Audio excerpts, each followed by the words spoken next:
পলাশীপাড়া মা সারদা রামকৃষ্ণ আশ্রম, পলাশীপাড়া, নদিয়া।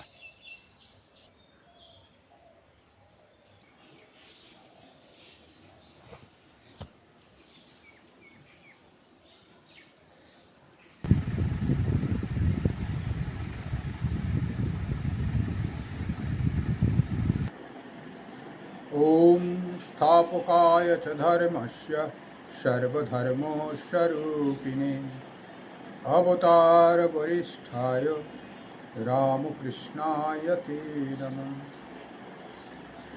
আজকে আমরা রামকৃষ্ণ গল্প কথা চলছিল। আজকেও নূতন গল্প পর্ব হচ্ছে 57। আজকে দু একটি গল্প বলবো, আলোচনা করব। সংস্কারের প্রভাব আর শঙ্করাচার্য ও তার নির্বোধ শিষ্য, এই দুটি গল্প। সময় থাকলে একটু বেশি হবে। তো আপনারা সকলে নিশ্চিত ভালো আছেন। শ্রীরামকৃষ্ণ দেব, মা সারদা দেবী এবং যার যার ইষ্ট গুরুদেব সকলের কল্যাণ কামনা করুক, এই প্রার্থনা। প্রথম গল্প আয়দিগায় বস। সংস্কারের প্রভাব। লক্ষণ লবকুশকে বললেন, তোরা ছেলে মানুষ, তোরা রামচন্দ্রকে জানিস না। তার পাদস্পর্শে অহল্যা পাষাণী মানবী হয়ে গেল। লবকুশ বললেন, ঠাকুর, সব জানি, সব শুনেছি। পাষাণী যে মানবী হলো, সে মুনিবাক্য ছিল। গৌতম মুনি বলেছিলেন যে ত্রেতাযুগে রামচন্দ্র ওই আশ্রমের কাছ দিয়ে যাবেন, তার পাদস্পর্শে তুমি আবার মানবী হবে। তা এখন রামের গুণে না মুনির বাক্যে কে বলবে বলো? লবকুশ বরাবর বুদ্ধিমান। বাপের সঙ্গে যুদ্ধ করে বাপকে হারিয়ে দিয়েছিল। তা রামচন্দ্রের আশীর্বাদ ছিল যে রামকে হারাতে পারবে, সেই তার ছেলে। ওই তার প্রমাণ করেছিল, বুঝলে কিনা? এছাড়া রামকে কেউ পরাস্ত করতে পারে না। স্নেহবশে পরাস্ত যাকে বলে আর কি, কথা বুঝলি কিনা? অনুজ হিসাবে পরাস্ত, মানে স্বেচ্ছায় পরাস্ত স্বীকার করা।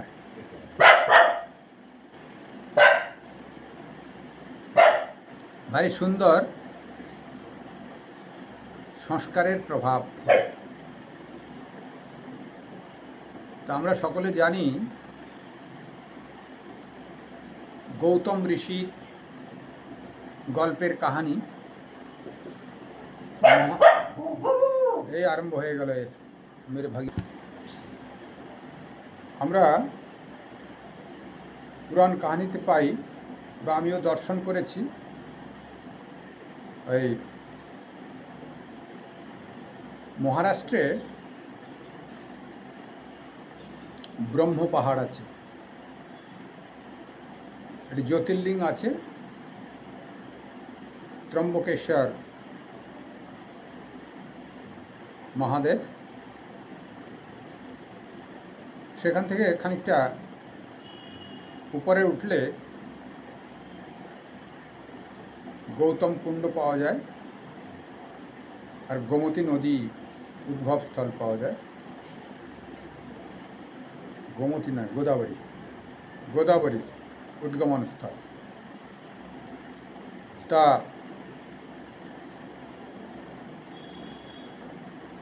ওই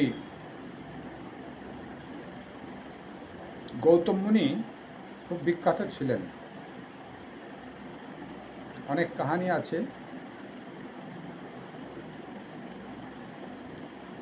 গোদাবরীর গঙ্গারই এর একটি রূপ। গৌতম মুনির তপস্যার বলে তিনি সেখানে প্রকটিত হয়েছিলেন। এভাবে অনেক কাহিনী আছে। এটি একটি কাহিনী যেটি তার পত্নীর নাম অহল্যা। সেই অহল্যা তখনকার দিনের দেখতে অতীব সুন্দরী ছিলেন, ঋষি পত্নী তো। তা গৌতম ঋষি সকাল সকাল স্নানে চলে যেতেন, তপস্যায়ও যেতেন খুব করে। চন্দ্র এবং ইন্দ্র দুইজন ওই ঋষির অবর্তমানে চন্দ্র ঋষির রূপ ধারণ করে গৌতম মুনির আশ্রমে প্রবেশ করেছিলেন এবং অহল্যার সঙ্গে অসৎ আচরণ করেছিলেন। এদিকে শিবভক্ত গৌতম, তিনি স্নান ঘাটে শিব স্বয়ং প্রকটিত হয়ে বললেন, তোমার আশ্রমেতে কেউ না কেউ প্রবেশ করেছে, না আমার বলেননি, কারণ চন্দ্রও তো শিবেরও তো ভক্ত। তুমি যাও গা, শীঘ্রই শীঘ্রই চলে যাও, কারণ ভক্তকে ভগবান সবসময় রক্ষা করার চেষ্টা করেন। তা গৌতম ঋষি যখন আসেন তখন দেখেন ইন্দ্র এবং চন্দ্রকে। ইন্দ্রকে অভিশাপ দিয়েছিলেন সহস্র যোনিতে পরিণত হবে। তোমার সহস্র লোচন, সেটা সহস্র যোনিতে পরিণত হবে। আর চন্দ্রকে অভিশাপ দিয়েছিলেন তিনি জগৎ থেকে অদৃশ্য হয়ে যাবেন। যাই হোক, পরবর্তীকালে চন্দ্রের আর ইন্দ্রের তপস্যার বলে, চন্দ্রের তপস্যার বলে প্রভাস তীর্থে খানিকটা মুক্ত হয়েছেন, আর ইন্দ্র বহুযুগ তপস্যার ফলে তার পূর্বের অবস্থা ফিরে পেয়েছেন। আর এদিকে অহল্যাকে তিনি অভিশাপ দিয়েছিলেন, অথচ অহল্যার তো দোষ নাই, কিন্তু দোষ গুণ সেখানে বিষয় আসছে না। তিনি অভিশাপ দিয়েছিলেন পাথরে পরিণত হবে। তিনি পাথরে পরিণত হয়েছিলেন। তবে তিনি তার ভুল স্বীকার করলেন, আমি জানি না, আমি তো জানি তুমি। তা যাই হোক, যারা ছলনায় আশ্রয় নিয়েছেন তারা দোষী। যাই হোক, তা অভিশাপ দিয়েছেন, অভিশাপ ভোগ করতে হবে। তবে প্রার্থনা এই ছিল, কি করে উদ্ধার হবে। ভগবান বিষ্ণু রাম রূপে অবতীর্ণ হলে তিনি ওই রাবণ বধের জন্যে বা অন্যান্য রাক্ষস টাক্ষস বধের জন্যে যেসব সংগঠিত হবে কার্যগুলো, তার ভিতরে এটিও একটি কার্য। রামের পাদস্পর্শে এই পাষাণী পুনরায় মানবী রূপ ধারণ করবেন। অহল্যা তার পূর্বের অবস্থায় ফিরে আসবে। অহল্যাবাই, গৌতম ঋষির পত্নী। তা কারেন্ট চলে গেল। এই কারেন্ট মাঝে মাঝে সকালেও যাচ্ছে, এখনও যাচ্ছে। সেখানে তিনি পাষাণ উদ্ধার হয়েছিল, সেই বিষয় নিয়েই লবকুশের সঙ্গে লক্ষ্মণ বলছেন, দেখো শ্রীরামচন্দ্র অর্থাৎ তোমার বাবা লবকুশ তো জানতেন, সীতাদেবী তো ওই রামায়ণ পড়াতে পড়াতে সমস্ত কিছু বলে দিয়েছিলেন এবং শেষটায় পরিচয় করে দিয়ে গেলেন। ও তো সব জানা আছে, রামায়ণ তার বাল্মীকি রচনা করেছেন আর ওরা গেয়েছে প্রথমে, জানতেন সবই। তাও লক্ষ্মণ বললেন, তোমার বাবা পাষাণ উদ্ধার করেছিলেন, যেহেতু ঋষির অভিশাপ ছিল এবং রাম আসবে এই পাশ দিয়ে, পাষাণ তিনি উদ্ধার হবে, তোমার শরীর পাষাণ থেকে মুক্ত হবে। সেই জন্য বলছেন, রামের গুণে হলো না মুনির গুণে হয়েছে? মুনিবাক্যের গুরুত্ব বেশি না রামের গুরুত্ব বেশি? এটি জিজ্ঞাসা চিহ্ন করে ছেড়ে দিয়েছেন। তা আপনারাই বিচার করবেন, মুনির গুরুত্ব বেশি না রামের গুরুত্ব বেশি? অবতার পুরুষের গুরুত্ব বেশি না মুনির গুরুত্ব বেশি? তা এই মোটামুটি করে একটি গল্প হলো সংস্কারের প্রভাব। অর্থাৎ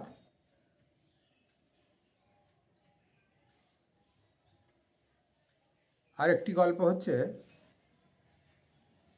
শঙ্করাচার্য তার নির্বোধ শিষ্য। আজকের দ্বিতীয় গল্প, শঙ্করাচার্যের এক ষণ্ডামার্কা শিষ্য ছিল। ষণ্ডামার্কা শিষ্য মানে খুব উঁচু পাড়া, এই এবং তেমন একটা কারুর কথা মানতো না, এরকম ধরনের আমরা যা বুঝি ষণ্ডামার্কা বলতে। চেহারা খুব বিকট, বড়, খাওয়া দাওয়া সেরকম, সব রকম হবে আর কি। অর্থাৎ তমগুণী শিষ্য। শিষ্য রজগুণীয় হয়, তমগুণীয় হয়, আর সত্যগুণীয় হয়। শঙ্কর বললেন, শিবোহম। সেও বললে, শিবোহম। শঙ্কর যা করতে যান সেও তাই করতে চায়। গুণের মধ্যে প্রভু ভক্তি তার খুব ছিল, খুব যত্ন করে গুরুর সেবা করত, আর গুরুর খাওয়া হলে তার পাতে প্রসাদ পেত। দোষের মধ্যে সে আপনাকে শঙ্করের মতো মুক্ত পুরুষ মনে করত। শঙ্কর তাকে জ্ঞান দেবার জন্য একদিন তাকে সঙ্গে করে একটা কামারশালায় গেলেন। সেখানে তিনি একটা লাল টকটকে গরম লোহা খেয়ে ফেললেন। শিষ্যের জন্যে খানিকটা প্রসাদও রাখলেন। শিষ্য তো অবাক, এই আগুনের মতো লোহা সে কেমন করে খাবে? সেই প্রসাদ সে খেতে পারল না। সেদিন থেকে তার আক্কেল হলো যে শিবোহম বলা মুখের কথা নয়। ভারী সুন্দর।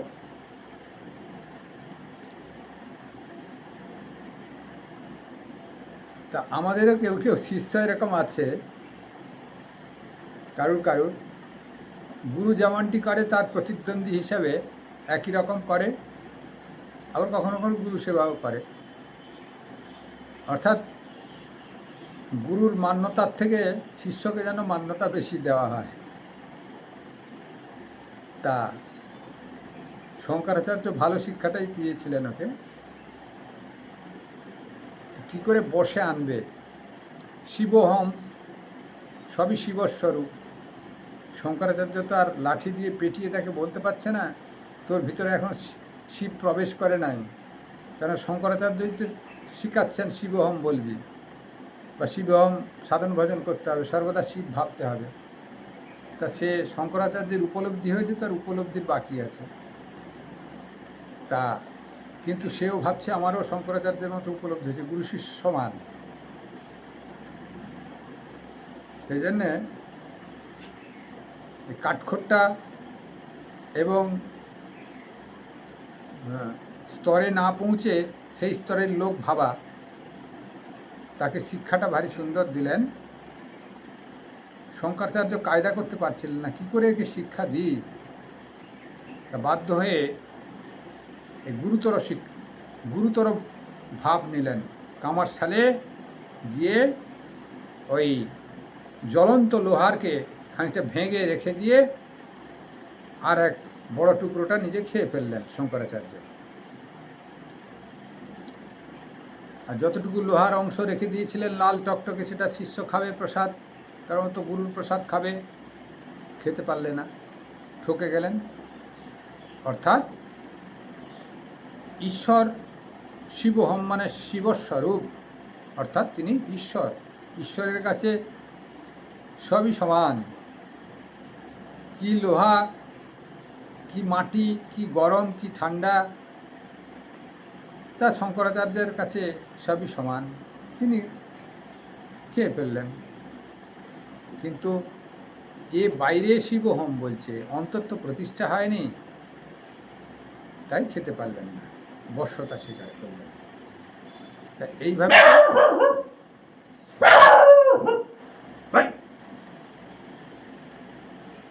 শঙ্করাচার্য তার শিষ্যদের এইভাবে শিষ্য দিতেন।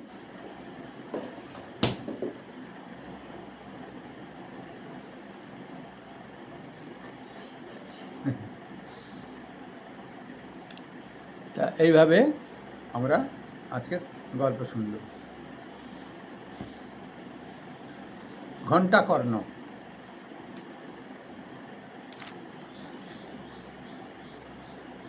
শিবের একজন পরম ভক্ত ছিল। আরেকটি গল্প হোক তাহলে আজকে।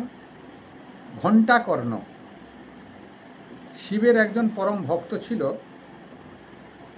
কিন্তু সে ছিল বিষ্ণু বিদ্বেষী। তার ভক্তির জোরে ভগবান শূলপাণি তাকে দেখা দিয়ে বললেন,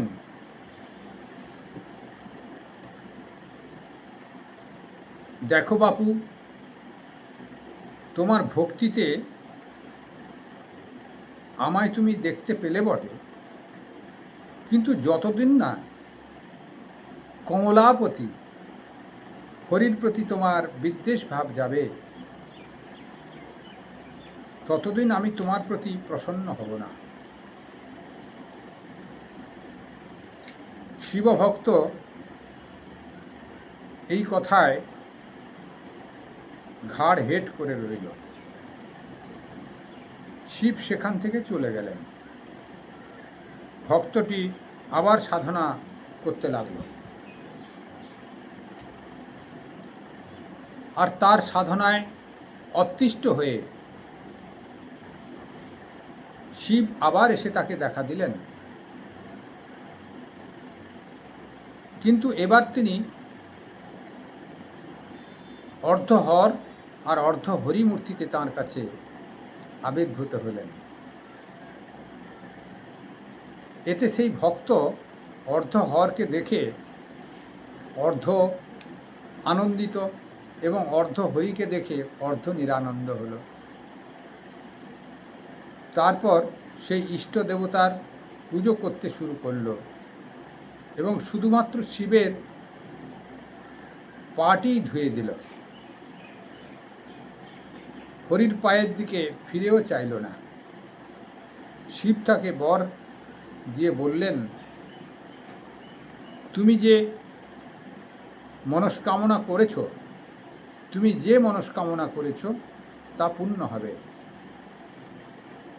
কিন্তু দেশভাবের জন্যে তোমাকে অনেক কষ্ট পেতে হবে। আমি কৃপা করে তোমাকে আমার হরিহর মূর্তি দেখালাম। হরিতে আমাতে যে অভিন্ন তাই বুঝাতে চেষ্টা করলাম, কিন্তু তা তুমি বুঝতে পারল না। শিব ভক্তটি তারপর এক গ্রামে গিয়ে বাস করতে লাগল। ক্রমে গ্রামের লোক বুঝতে পারল যে লোকটি শিবের অন্ধ ভক্ত। গ্রামের ছেলেরা তাকে খেপাবার জন্যে হাততালি দিয়ে হরি হরি বলতে শুরু করলো। আমাদের মুখ্যমন্ত্রী মমতা ব্যানার্জিকে যেরকম রাম নাম করে সব খেপাতো, এরকম ওই ভক্তটিকে হরি হরে বলে খেপাতো। এখন মনে হয় আর মমতা ব্যানার্জি রাগ করে না। আগে তো গাড়ি দেখলেই রাম ভক্তরা জয় শ্রীরাম করতো আর মমতা ব্যানার্জি খেপে নিয়ে তেড়ে যেত। তা যাই হোক, ওটি না বন্ধ হয়েছে ভালো। শৈবটি শেষ পর্যন্ত নিরুপায় হয়ে নিজের দুই কানে দুটি ঘণ্টা ঝুলিয়ে দিল। ছেলেরা হরি হরি বললেই সে ঘণ্টা দুটি নাড়াতো, যাতে হরিনাম তার কানে না যায়। এই ভক্তটি ঘণ্টাকর্ণ নামে পরিচিত হলো। ভারী সুন্দর।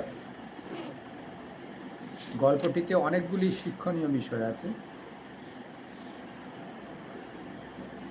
হরিহর মূর্তি আবিষ্কার কি করে হলো? তার এই ঘণ্টাকর্ণ রূপী ভক্তকে শিব হরিহর মূর্তি দর্শন দিয়েছিলেন এবং শিব নিজে মুখে বললেন, হর এবং হরি অভিন্ন। আমার পুজো করছো ঠিক, কিন্তু হরিকে বিদ্বেষ করে নয়। শ্রীরামকৃষ্ণদেব সেই জন্যে বলেছেন, যে যাকেই ইষ্ট হিসেবে মান্যতা দাও না কেন, অপরকে ঘৃণা করে নয়।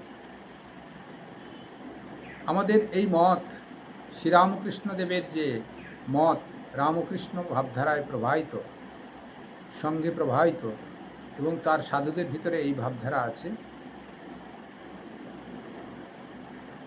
ভগবান বিষ্ণুকে মারলে শিবকে অবমাননা নয়, কি শিবকে মারলে ভগবান বিষ্ণুকে অবমাননা নয়, তা অন্যান্য দেবদেবীকে অবমাননা নয়। নিজের ইষ্টের ভিতরেই সমস্ত দেবদেবী প্রকটিত হবেন যদি শ্রদ্ধা থাকে। শ্রীরামকৃষ্ণদেবের ভিতরেই সমস্ত দেবদেবী প্রকটিত হন যদি শ্রীরামকৃষ্ণদেবের প্রতি ঠিক ঠিক শ্রদ্ধা ভক্তি থাকে। তাহলে দেবী দুর্গা কি শিব, লক্ষ্মী, সরস্বতী কি গণেশ এবং সূর্য কি অন্যান্য দেবদেবী যাই হোক, পঞ্চদেবতা তো মূল, তা ওদের অশ্রদ্ধা করার প্রয়োজন হবে না, অশ্রদ্ধা করতেই নাই। কারণ উপনিষদিক মতে একমেব অদ্বিতীয়ম নেহ নানাস্তি কিঞ্চন, একম সৎ। তা একমাত্র বস্তু, সেখান থেকে প্রকাশিত হয়েছেন যে যার ডিপার্টমেন্ট ভাগ করা হয়েছে, সৃষ্টি স্থিতি প্রলয়। সেই জন্যে এককে অপমান করলে সেটাতে সমষ্টির দিক দিয়ে সেই এক ব্রহ্মেরই অপমান করা হয়। সেই জন্যে তুমি একটি ইষ্টকে ভালোবাসলে ঠিক আছে, অপরকে অশ্রদ্ধা করবার কোনো দরকার নেই। এটি এই গল্পের ভিতর দিয়ে ভালো শিক্ষা হলো, ঘণ্টাকর্ণের গল্পের ভিতর দিয়ে। তা সত্ত্বেও কিন্তু শিবের প্রতি এত নিষ্ঠা হরিহর মূর্তি দর্শন করেও শিবের কথা তিনি মান্যতা দিচ্ছেন না, কেবল শিবকেই তিনি ধরবেন, হরিকে স্বীকার করবেন না। তা গ্রামের ছেলেরা জানতে পেরে হরিনাম করত, তা তিনি দুটি ঘণ্টা কানে বেঁধে নিয়েছিলেন।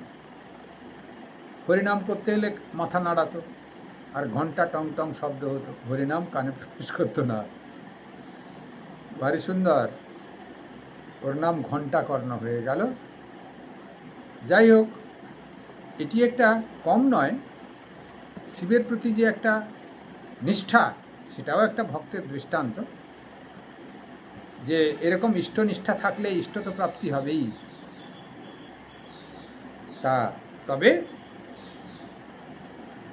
হরি এবং হরের পার্থক্য নাই কিছু, শিব এবং বিষ্ণুর কোনো পার্থক্য নাই, সেটিও মান্যতা দিলে ভালো। ঘণ্টাকর্ণ নাম হলো তার এক। দ্বিতীয়, হরিহর মূর্তি দর্শন দিয়ে হরির সঙ্গে শিবের বিবাদ নাই এটি। এবং ঘণ্টাকর্ণের নিষ্ঠা দ্বারা বুঝিয়ে দিলেন যে আমি যদি শিবকে ভালোবাসি, কাউকে না ভালোবাসিও, তা আমার মুক্তি হবে এবং শিব দর্শন হবে, সেটিও একটি গল্পের ভিতর দিয়ে বোঝালেন। তা আজকে এই পর্যন্ত থাকুক। 3টি গল্প হলো সংস্কারের প্রভাব, শঙ্করাচার্য ও তার নির্বোধ শিষ্য, ঘণ্টাকর্ণ, 3টি গল্প হলো ভারী সুন্দর। সর্বেই ভবন্তু সুখিনঃ, সর্বে সন্তু নিরাময়া, সর্বে ভদ্রাণি পশ্যন্তু, মা কশ্চিৎ দুঃখমাং ভবেৎ। সকলের মঙ্গল হোক, সকলে ভালো থাকুন, কল্যাণমস্তু। জয় ঠাকুর, জয় মা, জয় স্বামীজি।